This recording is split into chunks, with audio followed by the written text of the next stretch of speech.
I think everything is a mess. Everything is kind of a bit fucked up to be. Oh, sorry, I cursed, but that's actually how it is. Like good enough, so you gotta be great, and I'ma do whatever it takes. Doing what I love for life, and I'll pay the price, and not stopping even if the shit kills me, even if it kills me. Hi everyone, and welcome to MattGron Talks. This is episode 86. My name is Mattias Gronborg, aka MattGron, and I'm the founder of the HubSpot agency iGoMoon. And here in this vlog, I share my scaling up journey when I'm building this company from nothing to something. And with me, as usual, we have the one and only Svea-Malina Landshoff. How are you doing today? Hey Mattias, I'm very good. Welcome to MattGron Talks. This is where entrepreneurship runs smack into reality. See what I did there? I found a better spot now to say the tagline. I'll do that from now on. All right. So yeah, welcome to 86 already. And it's our Wednesday episode. Want to share about what we talk about on Wednesdays? Yes, for all the newcomers, on Wednesdays we talk about my scaling up journey. I share everything I learn in the entrepreneurial process. And if you listen to a Monday episode, this is when I share my self-development journey, everything I'm learning in the process around leadership, growing as a human being and becoming the best leader I can. And every Friday I share my self-inventory, and as you say, Svea, that's your diary. Pretty much my diary. Not your diary and not your diary. Yeah. So we sorted that out. All right. Your diary. All right. Then let's talk about the business part of things and growing your company. Today, I want to talk about teams. And I know that not recently, but some time ago, you've also changed your approach on how to structure teams. So maybe talk about that, like how did you used to structure your teams and how do you do that now? And maybe also why did you change? Yes, that's a good question. And I think everything is a mess. Everything is kind of a bit fucked up to be. Oh, sorry, I cursed, but that's actually how it is right now, because right now we have just one big team because we had a team leader that decided to leave that position and just work as a developer. So now basically there's one team leader leading 10 people instead of 5, but the structure is kind of that we want a team leader for every team, and in the team there should be like 5 to 7 people, because that's basically what you can manage and lead and still be on top of things. So, but I think your question is a little bit more in the direction of like how we structure the teams.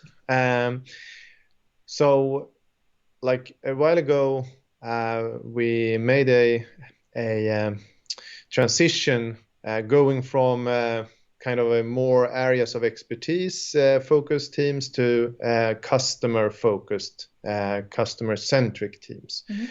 And the difference is before we had like all the designers and all developers and all the strategists, all the inbound marketing consultants in the same team. But now we build the team more based on that everyone in the team, they get a customer, and in the team you have like a designer, an inbound marketing consultant, you have a strategist, you have a developer, you have a designer, and then we build from there. And like what we are trying to achieve with this kind of hive structure with different competences is that get everyone on board. Like now I'm working on our customer. Not like if you look at the other setup is you always get let's say you have a UX UA designer working on something. It's more the mindset, now I'm working on this project or this task on Åsa's customer. Let's say Åsa is a project manager and strategist. So then everyone, they get, they are more. What we are trying to achieve is more like a value-based thinking. Like, what kind of value are we creating as a team on the customer? Yeah. Not this old web agency, problem-solving mindset.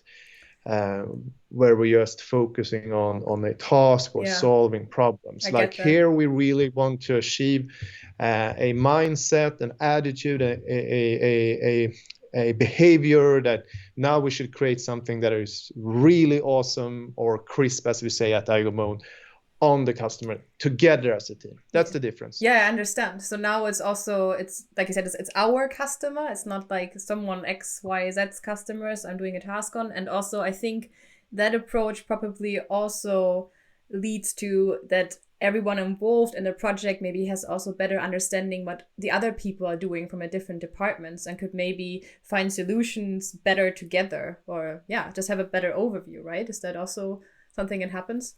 So I think what you said, it's kind of in the direction creating a better like knowledge sharing culture internally, and that's also something we really try to achieve with this hive structure of competence. So yes, I can imagine. And also, you said that some time ago you changed. Was there a specific reason why you changed to the new structure of teams?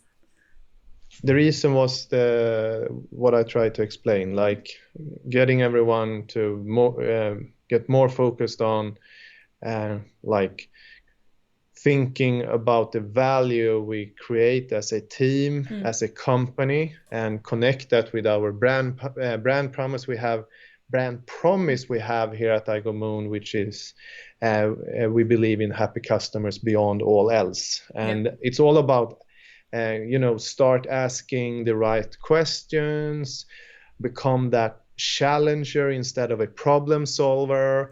So it's like moving a company from like where we come from, like in a web agency, and more becoming a consultant driven value creating company where we help these SaaS companies to grow. Yeah, that makes a lot of sense to me, that structure you have now. And you said that now it's a bit of a mess right now because someone stepped back from the position, and I know you're also looking for new leaders right now. How do you decide who's suitable to be a team leader from your perspective? Yeah, that's a good question. I think like in the best world, I really, I want people to grow and together with iGoMoon into a team lead position. But right now we are in a position where we don't have anyone internally that could actually take that role. So now we are on the hunt, like externally trying to find a team leader, and that's a little bit more tricky. I would say, because it's kind of hard to create like how should I say, like work based assignments to test people in a recruitment process. Like if you're looking for like a front end or a designer or an inbound marketing consultant, you can kind of you can interview and you can put up different assignments where people could work on this assignment and then present them, and you can get an understanding like how good are they on this specific craft. But I mean, team lead, it's more like we spoke in an earlier episode about I think you asked me about what is a good leader, like what kind of characteristics and do you believe in there. So I think we said something about like self-awareness and like they're connected to the mission a lot, and focused on results, and they lead with their heart, and they also they have a long-term mindset. Yeah. So like the first one is something that kind of trait I'm looking for it, like the self-awareness. Yeah. Is this a person that is able to admit their weaknesses, and or do this person understand there's like where they have their strengths?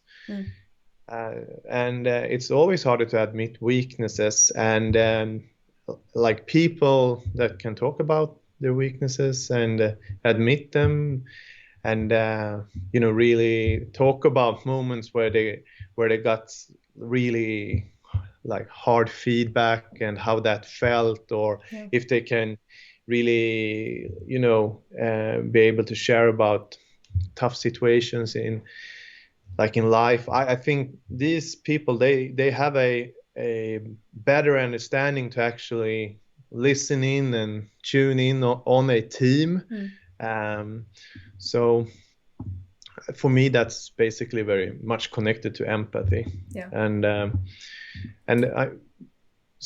But then this mission driven part is, of course, the biggest reason why it's so much easier to recruit people internally, because then you have been working with someone for a long time.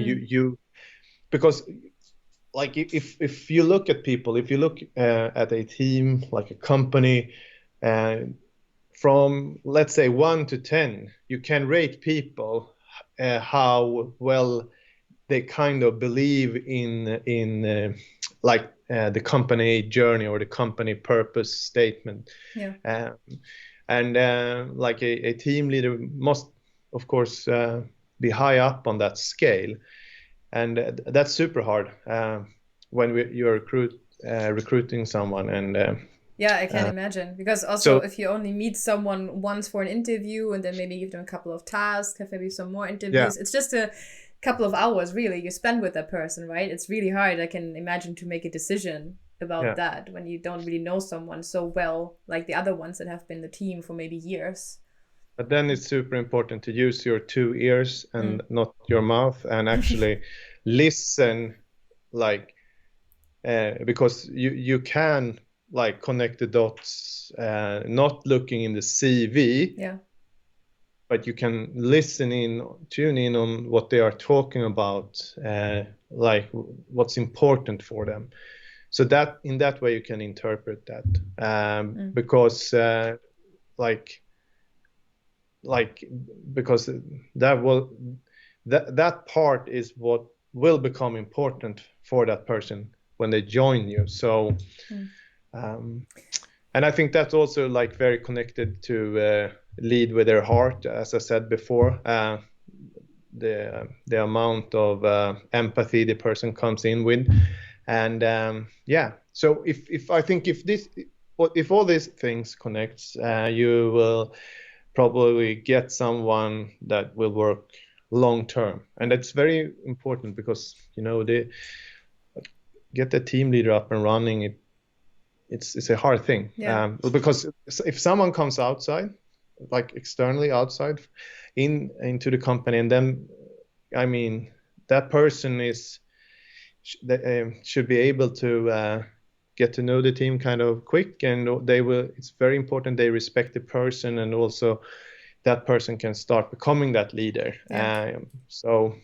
But again, it's pros and cons. It could, like internally, it could be very tough sometimes for a person that, let's say you have been like a friend together with your colleagues, and now suddenly you should be a leader. And it's like it's always what do you say in English? Like, it's very hard to become a guru in your own hometown, so to speak. Yeah, I get that. Yeah, like you said, there are some really tricky parts with getting someone from externally, but maybe there are also some positive sides to it, like you just said. But you didn't have anyone externally for the position as a team leader yet, right? Yes, we have had. Oh, okay. A couple of times. Okay, because then I would like to know or I assume that you probably train them yourself for the position. Is that right? Yes. Okay. So I just want to know how is your approach to that? Like, what are maybe some like very important things that you make sure to teach them and like, let them focus on when they are in their role as a leader for their teams.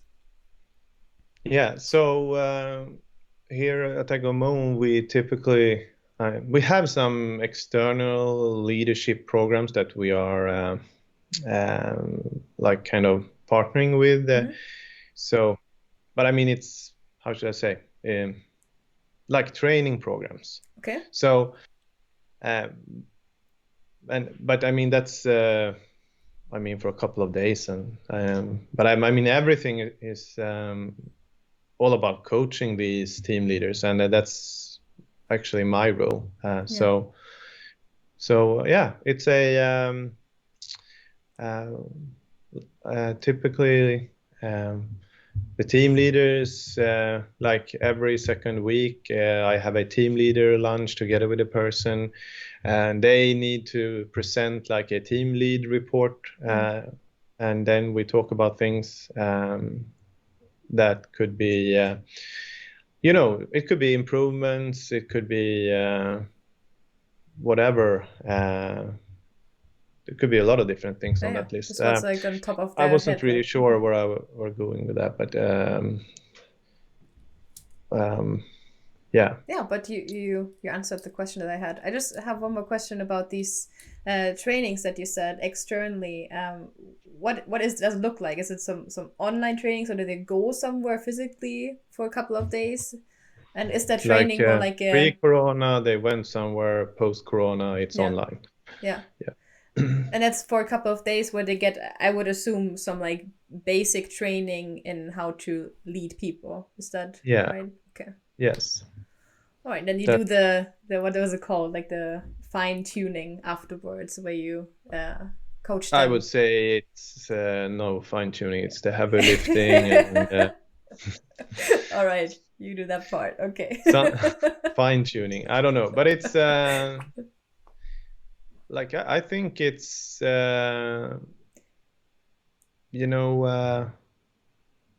a leader and being in charge of a team is it's not easy.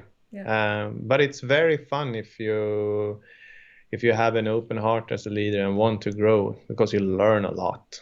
I think, I mean, these leadership things, you can't learn somewhere else. You need to do it. And so I think it's super interesting. All right. And you have one spot open, right? Do you do a shout out for someone watching maybe who's interested to join iGoMoon? Yeah, we have a lot of spots open. So we should grow this company to 100 people. So we need a lot of good leaders. So if you think you're a good leader, please let me know. Let's connect. Yeah, I'll leave a link. Could be the next step to something new and exciting. Exactly. And like we said in the last episode, you never know where you meet people. Or maybe someone finds this episode and thinks that's exactly what I want. So I'll leave some link down below in the description where you can find the career page of iGoMoon. So I mean, you're a living example. You found my other vlog back in the days, and now you're here. So it works. It works. Yeah, living proof. Yeah.